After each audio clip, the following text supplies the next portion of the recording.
Hey guys, Mustang here bringing you another Dragon Ball Z Dokkan battle video, and so today we are going to be looking back at the LRs that came out over the course of this anniversary and comparing them to the LRs that came out last year for the 5th anniversary, and we will discuss a little bit overall which ones we think were better. I think some of them are pretty clear, some of them not so much. They seem to follow a little bit of a trend, especially for the later part. We'll see, we'll go over that. And so yeah, we're going to talk about them, and let me know down below in the comments what you think of each of them, how they compare to each other, which ones you think are best, which units you still use, all that good stuff. And we are going to start off right here with the Gogeta and of course the Vegeta that released for the 5 years. So these were the two headlining units, the dual Dokkan Fest. Very, very strong. Obviously, you know, when these units came out on JP in February, the anniversary units always seem to, like, when the anniversary comes around to global, it's still super hype because there's a large majority of global players that don't really pay attention to JP, or they have like a passing knowledge of it, but they won't have like watched a ton of showcases and all that kind of stuff. So they still get really hyped and they're not really up to date with what the new current thing is in the meta. So for the people who are like fully plugged in, I feel like people were already starting to talk down these units a little bit by the time we got to the anniversary. But when they came out, like, they were, you know, very much claimed the best units in the game. And they are very, very strong units. So they're pretty solid straight off the bat. But the problem is they really need to hit their stride is to actually transform. Once the two units have transformed, they're very, very powerful. They're able to hit very high numbers. They have very good defense. They got a bunch of additional attacks thrown in. And then, of course, pre and post transformation, they have that nice little bit of extra utility where they have a chance to dodge if you're putting them in the third slot. So on teams like Fusion or Patara, if you're using them as the leader, because you're running doubles of them, you can have one on rotation and one as like a third slot float, and they still have that extra little bit of use in that third slot because they have that built-in chance to dodge. Now, once they get built up, they're obviously able to hit some crazy high numbers. They both have very powerful attacking active skills as well. Sometimes it can be a little bit annoying to get them to trigger in some of the longer events because the enemy has to be at 50% HP or less. So if you keep getting into the rotation with this unit and it's like the fresh fight of the turn, and then you're doing like over half their damage, and then on the next turn you're killing them, you never get around to having them on the right rotation. So I do like to try and fire off their active skills whenever I get the chance to use them, because they are very powerful. And then of course they lead the final trump card category together, which is incredibly powerful, so much so that they only made it a 150 lead. If this team had a 170 lead, it would definitely be up there with the like tier of best teams in the game because of just the ridiculous amount of units that you can run on that category. So of course that brings us to the LRs for this year, Goku and Vegeta. And I mean, obviously those of you again who are like current and up to date with the meta and follow along with everything that's going on JP, these guys are still pretty much ranked by most people at 1 and 2. There can be a bit of a discussion about Vegeta. Some people think he's better than Goku. Some people put Vegeta a little bit lower. Depends on whether or not you include like Easy A's and stuff in your tier listing, because obviously a lot of people put the Easy A LR Broly incredibly high. But we're not here to talk about where they fit in terms of the other LRs. What I was saying about the year 5 LRs though doesn't really seem to apply to these guys. Like, even by the time we got to the anniversary coming out on global, people were still talking about UI Goku being the best unit in the game. Even right now, at time of recording, there's not many other units that people would argue are better than Goku. And obviously at 55%, he is ridiculously good as well with the sheer amount of stuff that he can do. For me personally, having used both of them after finally having gotten Blue Evolution Vegeta, I do think it's pretty clear that Goku is more powerful, at least straight out of the gate.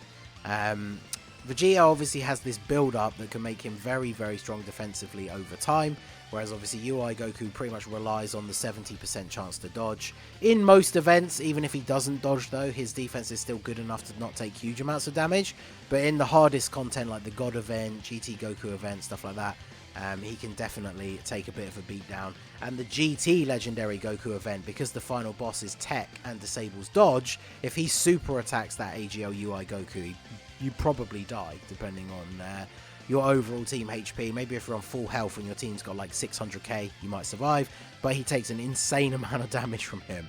Whereas obviously this Vegeta would tank the hits also because he's, you know, type advantage as well as that extra defense. So in terms of the two main banner LRs, I think it's pretty safe to say that the 6-year win by a consistently clear margin, I would say. In fact, really, to even be considered on the level of the 6-year LRs, you have to take into account the 5 years at their transformed state. And obviously, they can't transform until you get to turn 4. Whereas these guys are just starting out like this. So if the 5-year LRs need to get to turn 4 to even have a chance of being compared to these ones, it seems pretty clear that these guys are out and away ahead. Now, obviously, the point of this video is not to discuss like which ones are, you know, all-time best LRs. Power creep is obviously a thing, but it's interesting to compare like both of these double anniversary Dokkan Fests. When they came out, they were considered the best units in the game, but I feel like the fusions definitely seem to drop off quicker than the Goku and Vegeta. So, next up we have the free-to-play LR that obviously received an easy A almost immediately. For the 5-year anniversary, this was the Zamasu in Goku's body. So, this is a newly named unit. So obviously people have always liked running the full like Goku Black and Zamasu team. With the AGL Zamasu, with his lead, you can basically make that just an extreme version of Realm of Gods. That team can be very effective, and obviously this is another unit with a different name that could be featured on that team. This is, of course, Zamasu right after making the wish. You can see the Super Dragon in the background and taking over Goku's body. So this unit, when it came out, it was certainly interesting. They'd brought back for him and I think another unit that awakened around the same time this thing about getting some kind of buff when you deliver the finishing blow to an enemy, which was a mechanic they hadn't really put onto a unit for some time when he came out. The only problem with that, of course, is to see him at his full potential. A lot of the time, if you're in like an Infinite Dragon Ball History run, or you're in Super Battle Road where there's a whole bunch of enemies, you've got to be lucky enough to have him on the right rotation, and then obviously dealing enough damage to actually finish off the enemy. Like, there's nothing more annoying than having this guy get a super attack off, maybe he doesn't get a crit, and then the enemy survives with the tiniest sliver of health. And so obviously in an Infinite Dragon Ball History mode, you then go on to the next turn. You can't not finish him off because his health is so low, and then next time this guy comes back, you're on to the next enemy that has full HP, which is a little bit annoying, but he's a pretty solid unit. But I feel like he aged very quickly. I didn't see really anyone talking about him outside of the Zamasu Goku Black themed team by the time the anniversary was over and done with. Whereas, of course, for this year, we got the LR Master Roshi. So he leads a new category, Turtle School, which is pretty cool. It has every single Goku in the game. So obviously it has a ridiculously powerful selection of units straight off the bat. And then this guy, we did the level 10 links showcase video for him fairly recently. Check that out if you haven't seen it. But he is a very, very powerful unit. His raising attack by 628% on his 18 key super means that he hits incredibly hard on the right team with the right links. His links are his major letdown. Even his best link partner, I think, only shares 3 links with him. But that 628% buff definitely helps out. And you can see in the showcase that I did the difference between getting the 12 key super and the attack stat that you get from that, and then getting the 18 key and then additionaling into the 12 key super, because then you're doing the 12 key super after already having the 628% buff active. And I believe the attack stat was almost like double just getting the 12 key one on its own. So he's very, very powerful. He has a revival skill, which is the easiest one to activate in the game. You just have to have 2 or more Turtle School allies on the team, which, considering that includes basically every Goku, is very easy to fulfill that restriction. It's not like they're restricting you to using a unit with such a specific like name that you can only run him on like one team or something. So you're pretty much always going to have access to that. So the revival skill, very good. And then, of course, he can be used as a support unit, because even say you want to run like a Kamehameha team, if your main rotations include Goku units, then yeah, he's a Turtle School support. He's going to be giving all that support to those Goku units and making them even more powerful. So in terms of the free-to-play Easy A LR, I would say that in this case it is pretty clear that the 6-year LR is much better than the 5-year one.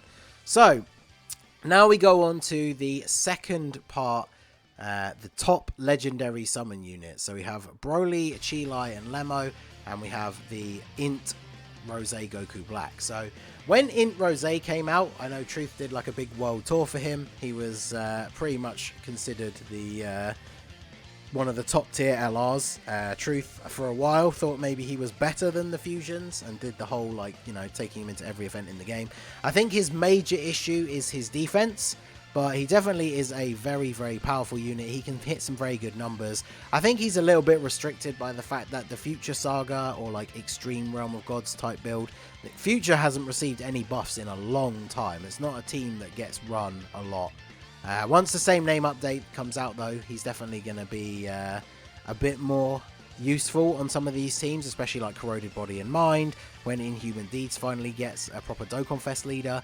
Because obviously having the AGL Rose or the STR one when he gets his EZA on the same team is going to be a huge benefit to this guy, because he's going to be getting that extra buff. Because sometimes he can struggle for Ki a little bit, but he is a very, very powerful unit. And then, of course, Broly, Chilai, and Lemo. This unit, like, this unit is designed in such an interesting fashion. I think almost all of the Dokkan tubers that I know that have spoken about this unit, like, everybody really likes the way this unit is designed in terms of the passive. Because depending on which of the coloured orbs you pick up, they get extra abilities, which is really interesting because it makes you think about how you want to play out the turn. Like, which one of these abilities is going to be more useful this turn? Which one can I even get with the orbs that are laid out in front of me? And then, of course, they kind of messed up because just by making this card Broly, Chilai, and Lemo, it means they're only on movie bosses and joined forces. And because this is supposed to be the Broly after the end of the movie, you could kind of even argue that they're not really supposed to be on movie bosses either. But movie bosses is their lead, and then they're on joined forces. I feel like this is a unit that massively suffers from being made this way. We've seen recently on JP, and it'll be coming to Global with the next set of SBR stages, they released that STR Trunks, where the card art is Trunks in the flying car with Bulma and Baby Trunks, but the card is just Trunks, which means he's on Hybrid Saiyans, he's on Future Saga, all that kind of stuff. If this card was just Broly, but they kept, you know, Chilai and Lemo in the card art, they could still be in the super attack animations, then obviously he would be on Pure Saiyans, a bunch of other categories that Broly can be on, maybe Exploding Rage, probably not full power because he's in base form, but even so, like, you know, the fact that Pure Saiyans now has a 170 lead, this would be a really interesting card to run on a Pure Saiyans team, maybe as like a third slot float or something, but yeah, unfortunately just massively hampered by their categories. So, speaking of wonky design, we move on to the first LR of the 6th year, which is the Golden Frieza and 17. And this card is very strangely designed as well. I feel like the card is growing on me a little bit because I've been link leveling them, so obviously I've been using them on my team. They can get a bunch of additional attacks, which is good. Their links are obviously good for the team. Just the problem is, they're on a team that's filled with such powerful units, and they only start off with 70% attack and defense, and then they build up 7% with each attack performed up to 70%. So when they're at full, they're 140%. Honestly, if they just started off at that, I still don't think they would even be that overpowered. So it is a bit of a shame that it takes them that long to build up. And then they do have the active skill. It gives a bunch of Ki and a load of extra defense. They also get guaranteed crits. That's really nice for the extra additional normal attacks and stuff like that. And they only have to perform 4 super attacks in battle to activate it, which is nice because they're a physical unit, so even at 55% you do have the chance to double super with them. But if you don't, you're not going to see their active skill for quite a long time. And then unfortunately, again, like Broly, Chilai and Lemo, they kind of suffer from the pairing of cards, because they're not able to be on a whole bunch of categories outside of Joined Forces. Obviously, they're on reps of Universe 7 and Universe Survival Saga, and then they just have Battle of Wits, which is such a strong category that there's not really any place for these guys to really fit in there. So they are a unit that definitely had a lot of potential, but they suffer in design a little bit, I think. So then we have the Team Universe 7 card. Again, this one's kind of growing on me from using them from link leveling. I did do a showcase of both of these 6-year LRs on the reps of Universe 17. And even at 55% in their best case scenario, with now their links leveled up, they can hit like over 6 or 7 million attack stat on their best turn, which is really, really good, very, very strong. But the main problem is they can only kind of fit on the one team, which is Reps of Universe 7. I mean, to use their active skill, you have to have 5 or more representatives of Universe 7 allies on the team, and then 2 of them have to be on the turn. So you basically have to run a full reps team to even be able to use their active skill, which does a nice little bit of extra damage. And then, of course, most of their passive is locked behind having Reps of Universe 7 allies.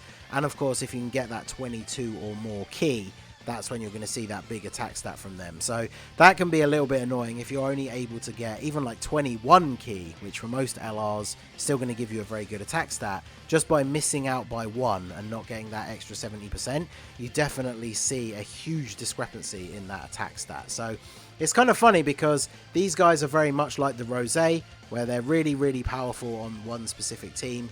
All about offense. Their defense is not super great, but Rose definitely is on more teams, which I think is a little bit more useful. He has that active skill, which because it's a rage mode, basically means you don't take any damage for 1 turn. And then Frieza and 17 are very much like Broly, Chilai, and Lemo, where again, you're only really going to use them on one team. And then honestly, down to which unit is the best, I guess when they're fully maxed out, these guys probably do a little bit more damage. But then that can depend, because these guys have a nuking style passive if you get the physical orbs. So if you manage to pick up a ton of physical orbs, these guys can actually put out a very solid attack stat. Otherwise, they're functioning more like a support unit. So in terms of how interesting their design is, I think Broly, Chilai, and Lemo are definitely better. Whereas I think these guys are probably going to put out better numbers, even though that is largely going to be down to the power creep. But overall, I think in terms of usage outside of the Reps of Universe 17, which is the only place you can use them, Rose has a little bit more utility. And then these guys can only be used on one team as well. So I think Rose is definitely a better unit than the Frieza and 17. At his best, is he better than these guys at their best on Reps of Universe 7? Or does the fact that he's on a couple of extra categories swing it for him? Because, I mean, he's on Kamehameha, which is a really good team. So I think he's probably the best out of the 4. Then it would be the Reps of Universe 7. Then I would probably maybe even put Broly, Chilai, and Lemo next, depending on what teams you're going to run, because you can only run them and the Frieza and 17 on one team, so I guess it just depends which team you like to run the most.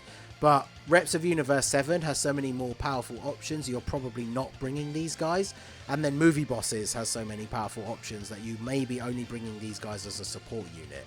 So let me know what you guys think of the listings and the things down below. I mean, it's fairly not a huge surprise to say that the Universe 6 LRs in general are better, because hey, they released a year later in a game that has varying scales of power creep. Sometimes it races off ahead, sometimes not so much, but it's always moving forward. So it's not a surprise that units released a year later are overall going to be better. But in terms of the Part 2 LRs, I do think Rose probably beats out both of the ones from this year. So let me know what you guys think down below in the comment section. Have you managed to pull all of them?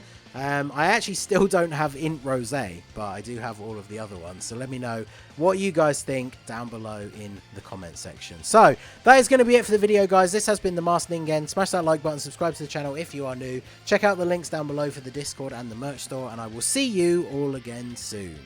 Have a good one.